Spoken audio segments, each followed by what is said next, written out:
Okay, we're going to be changing the oil on a Jaguar XJ or XJ, and this is the supercharged V8 version, but this will probably work also on the V6 supercharged and the V8 normally aspirated.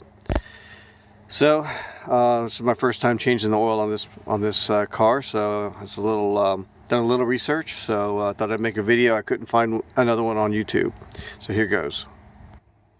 After opening the hood, come over here and we're going to take off this plastic cover. It's not secured by anything, so it just should pry off with a little bit of there we go.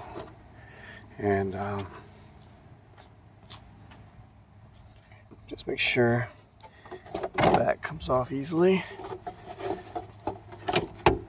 Okay, now we see the top of the engine. Alright, and here we have the intake manifold over here, and here's the oil filter. So there's a special wrench I'll show you that I bought for this, and there's also a torque spec of 25 Newton meters. And the oil port is right here.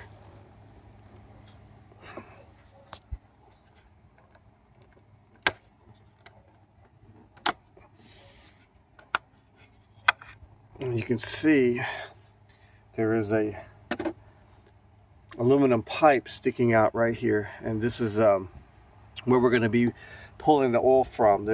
I'm not sure if there is a actual drip plug. There might be, but it's not necessary.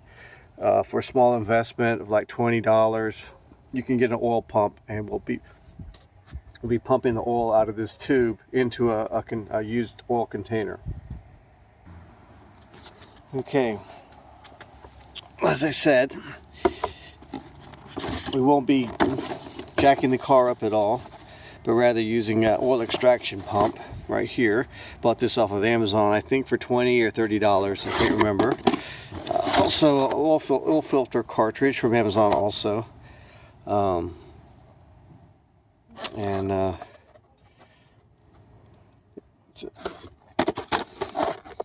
It's a PG6290.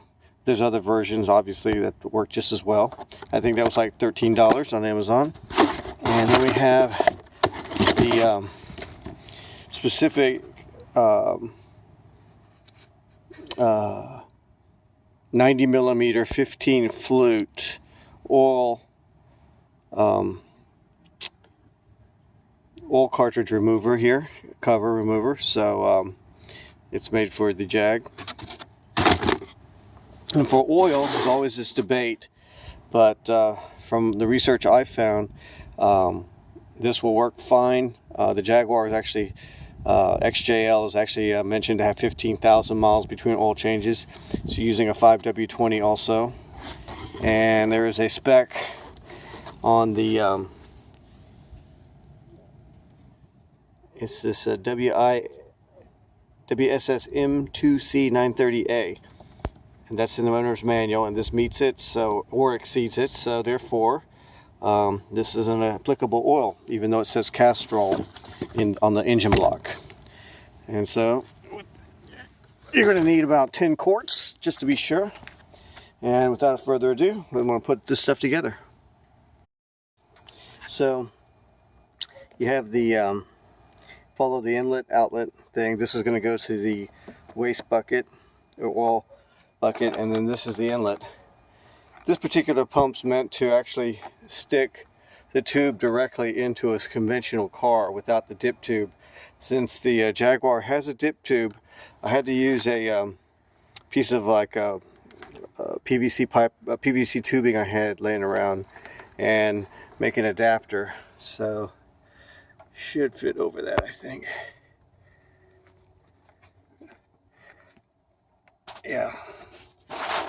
Have to put, and then just fit that over that, and then we'll start next. Okay, now you can see it connected to the dip tube, and I had to use a match to soften the vinyl to get it to fit over that.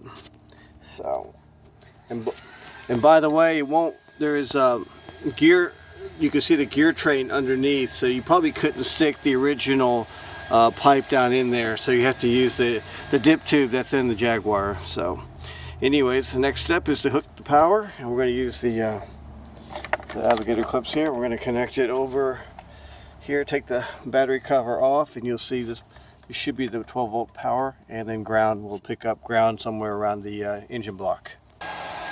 And we've got it connected to the power and to the engine block. So, and there's a switch on the pump. We're going to go ahead and activate.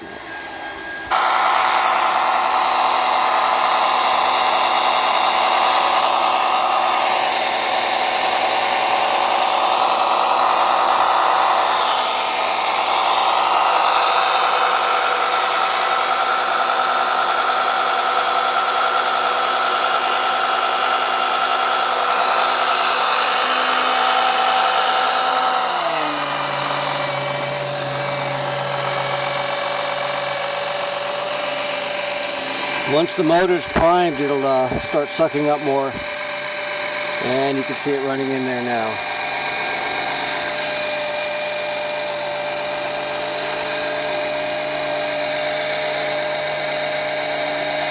It's a bit slower than I expected it to be, but we'll see if it starts speeding up.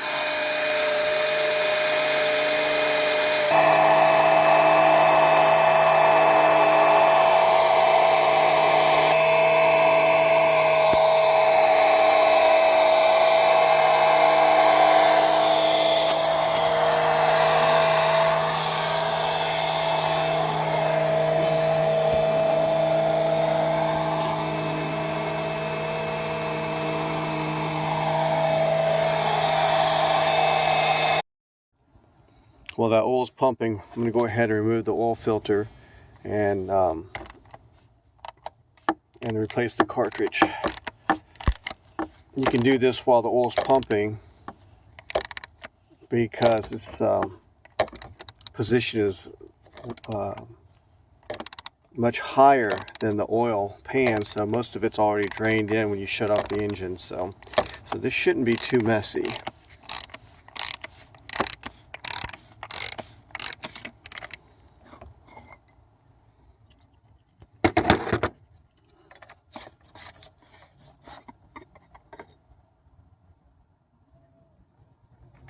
You can see inside there the oil filter.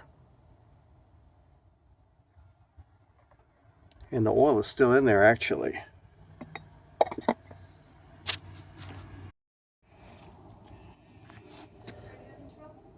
The oil pump's slow.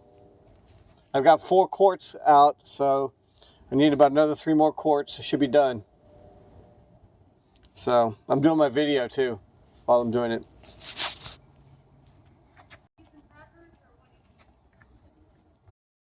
Okay, so I removed the other oil filter, and as the oil pumped down, you can see it did drain out of the oil filter well, and there's an O-ring right here that we're going to go ahead and replace. The new oil filter came with it, so we're going to replace the oil filter, put a bead of clean oil on it so it reduces the friction. And this is going to get inserted right down inside here, so right through here, and put a little oil on these O-rings here so it slips in there no problem. The old oil filter was removed by just taking a grocery bag, grabbing it so your hands don't get dirty, and keeping the oil self-contained that way. In the new oil filter and put the new O-ring on. I'm going to put a bead of fresh oil on here. The oil filter only goes in 4 distinct positions, and then it'll pop in. You can see the indentations at the bottom of the oil cap. So anyways, and then we're going to put it in here and just screw it back in using the 90mm wrench. All done. You can tell the oil is finished by the sound of the oil pump. It'll change pitch, and you can actually start hearing gurgling sounds where it's picking up air at the dip tube. So, and that's to let you know that it's full, or I mean it's completely done. So, and now we're going to go ahead and put new oil in, as I remove the pump mechanism, and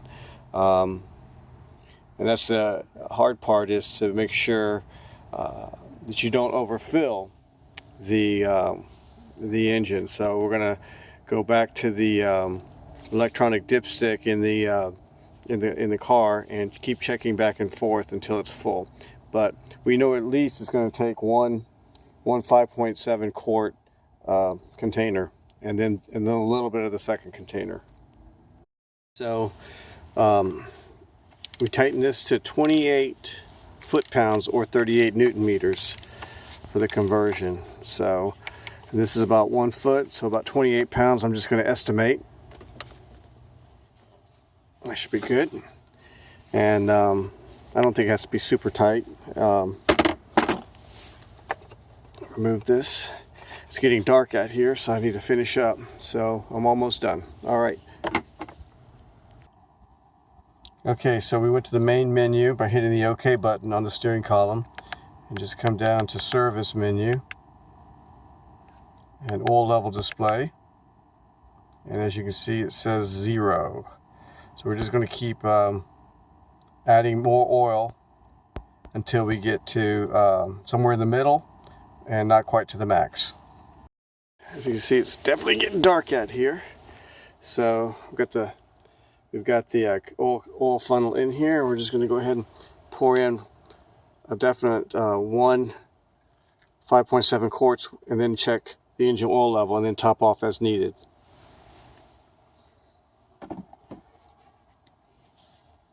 Finally got it. I topped it off to the max, and we're done. So that is how you do the engine oil change. And look for another video on how to reset the oil indicator, and I'll talk about that in the next video. So long for now.